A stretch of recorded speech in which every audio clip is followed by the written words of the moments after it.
Hay un hacker escondido en las profundidades de la red que se hace llamar Phineas Fisher. Obviamente es un seudónimo. Detrás de él se oculta uno de los hacktivistas más peligrosos y peculiares de la historia reciente.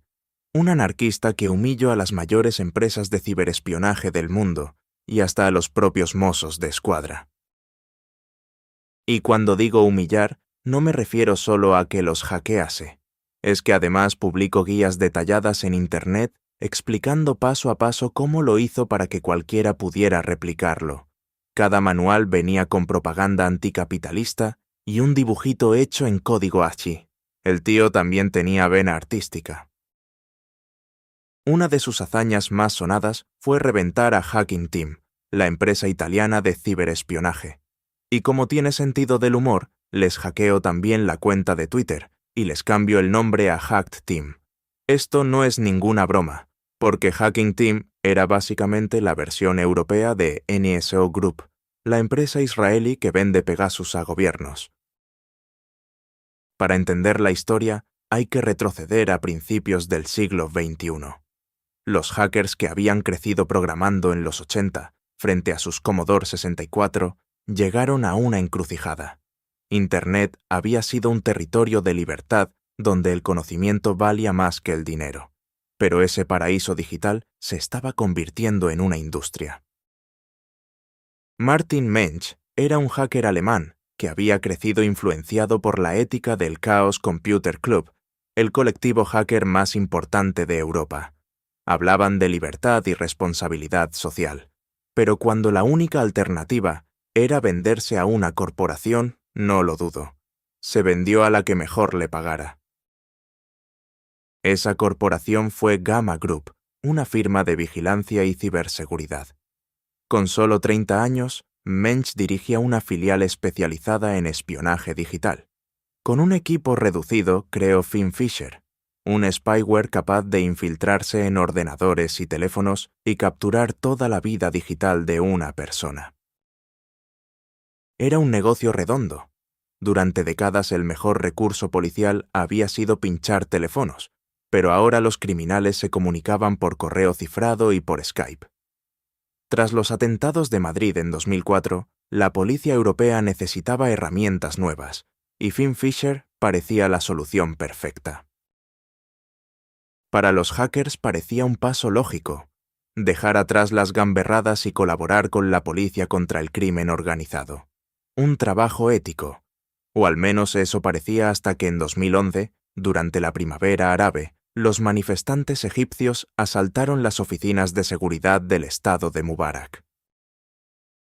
Entre la documentación encontraron que aquel trabajo ético de Gamma Group incluía vender FinFisher a un dictador por 350.000 euros.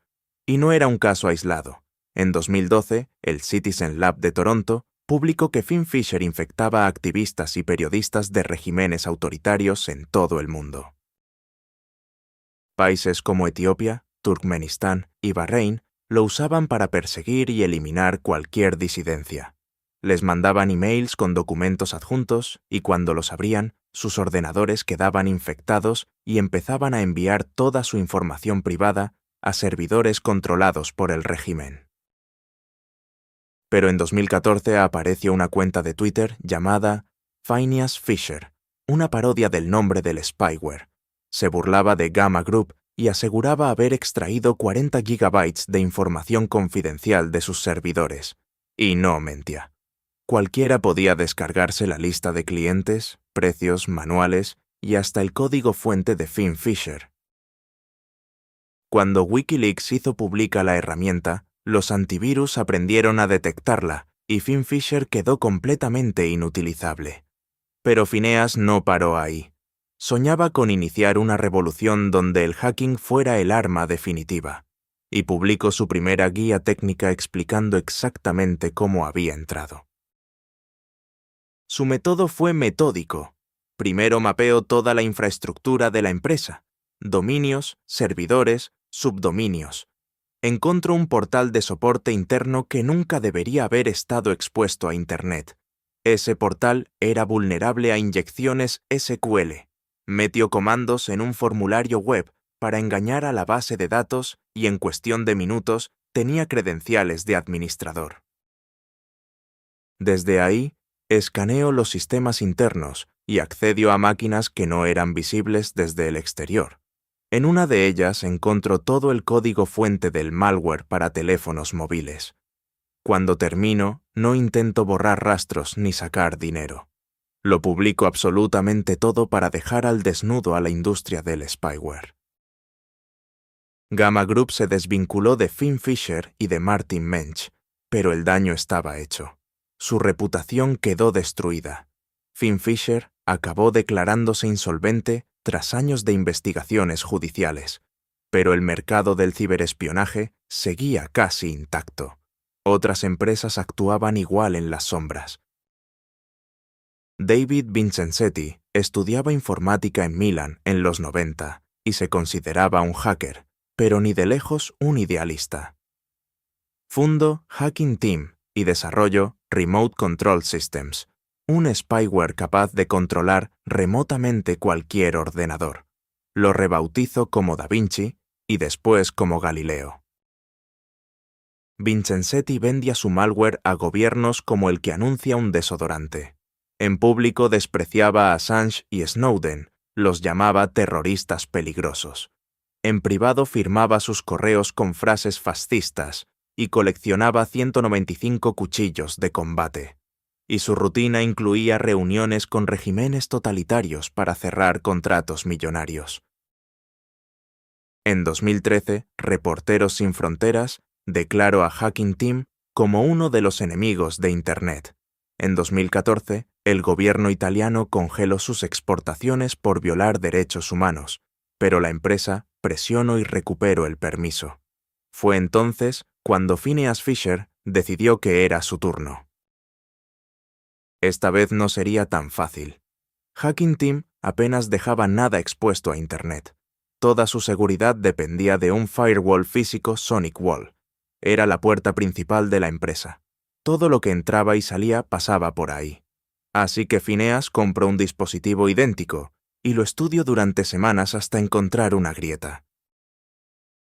El dispositivo aceptaba actualizaciones de firmware sin verificar si eran legítimas. Phineas escribió una actualización maliciosa, la probó con otras empresas que usaban el mismo aparato y en abril de 2015 lanzó el ataque. La conexión de Hacking Team con el exterior se interrumpió unos segundos. La puerta estaba abierta y nadie se enteró. Una vez dentro, mapeó toda la infraestructura y se hizo con las contraseñas de los trabajadores. Y aquí viene lo bueno. Christian Pozzi, un supuesto experto en ciberseguridad con más de 10 años de experiencia, el tío que protege a datos de gobiernos de medio planeta, tenía como contraseña password con un 4 al final. Con esas credenciales accedió a 6 años de correos de la empresa. Los mensajes demostraban que Vincenzetti vendía Galileo a Egipto, Kazajistán, a Arabia Saudí e incluso a Sudán, un país al que la Unión Europea había prohibido vender tecnología militar.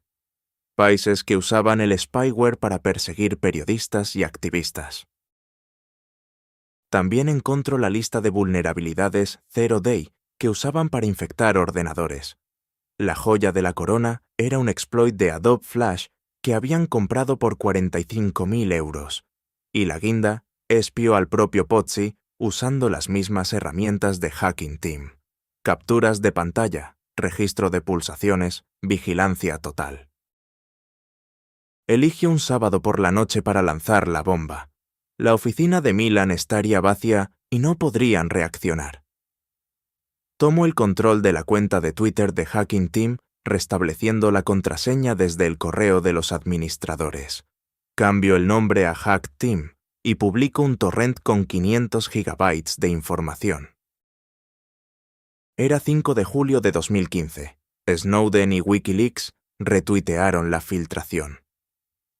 Cuando Pozzi leyó el tuit, pensó que era una broma, pero al verificar la información entró en pánico.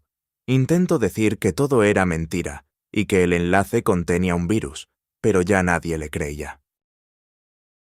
Las vulnerabilidades Zero Day fueron parcheadas. Adobe tuvo que lanzar en 36 horas un parche que afectaba a 100 millones de dispositivos.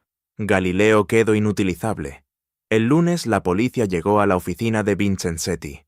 Hacking Team fue suspendida y sus clientes quedaron expuestos, entre ellos la Policía Nacional Española y el CNI.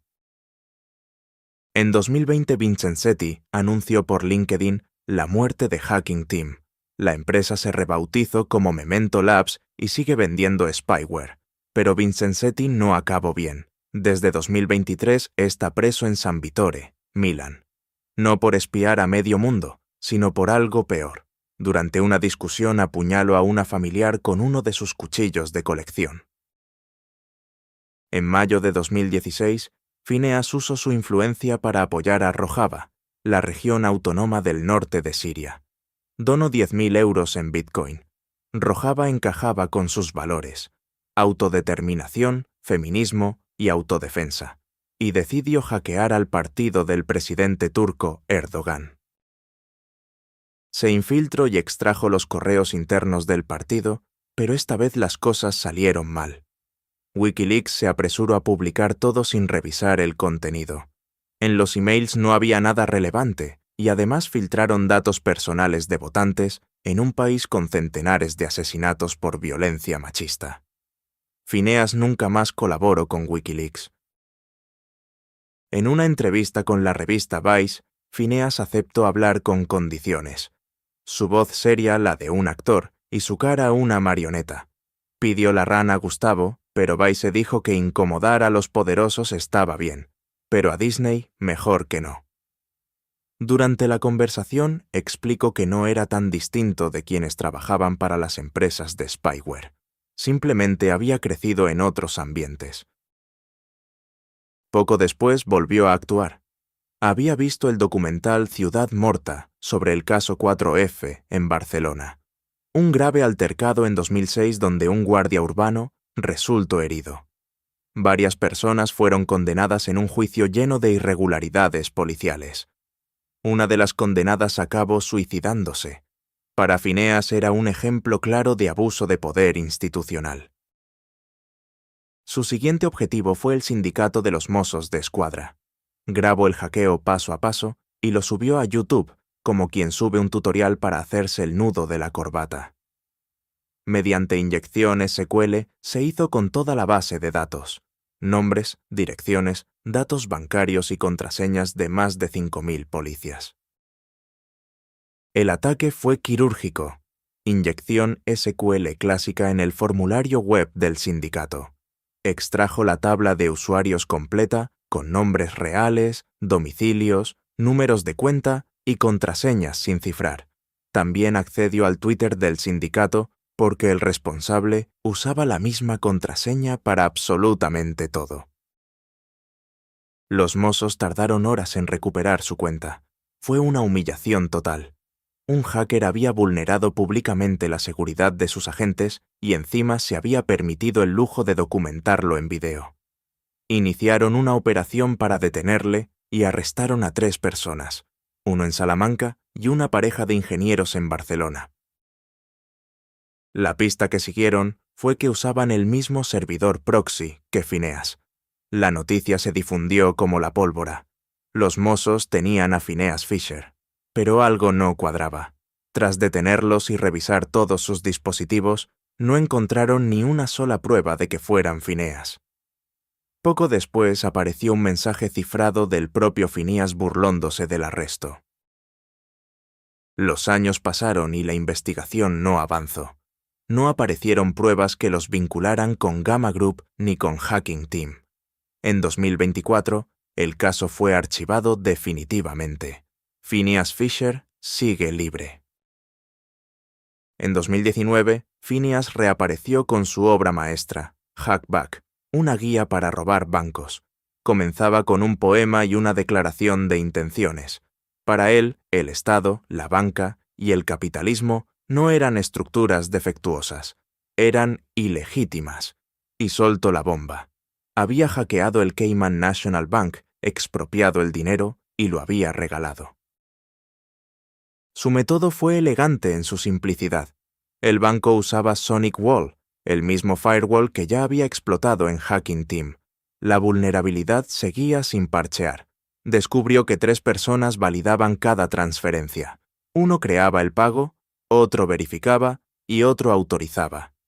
Cuando reunió las credenciales de los 3, ejecutó las transferencias él mismo. Le pillaron por un error tonto. Las primeras transferencias salieron bien, pero al día siguiente confundió un código interno del sistema bancario. Saltó la alarma, el banco detectó el hackeo. Pero cientos de miles de dólares ya estaban fuera. Phineas nunca reveló cuánto robo, ni a quién se lo dio exactamente. En su última guía, escribía conscientemente en femenino. Una forma más de sabotear las expectativas. Pago 10.000 euros a quien filtro correos del Ejército de Chile. Y después, simplemente desapareció. Sin comunicados, sin filtraciones, sin gran caída final. Solo silencio. Su legado son los manuales técnicos y la destrucción de su propio mito. No fundó una organización, no dio ruedas de prensa, no pidió asilo político. Demostró que un solo individuo con conocimiento técnico y determinación puede poner en jaque a la industria global de la vigilancia. En sus propias palabras, en realidad, todos somos Phineas Fisher. Si esta historia te ha dejado con la boca abierta, dale like y suscríbete a Grey Hat Spain para más relatos sobre hacking, ciberespionaje y el lado oscuro de la tecnología. Activa la campanita para no perderte nada. Nos vemos en el siguiente video.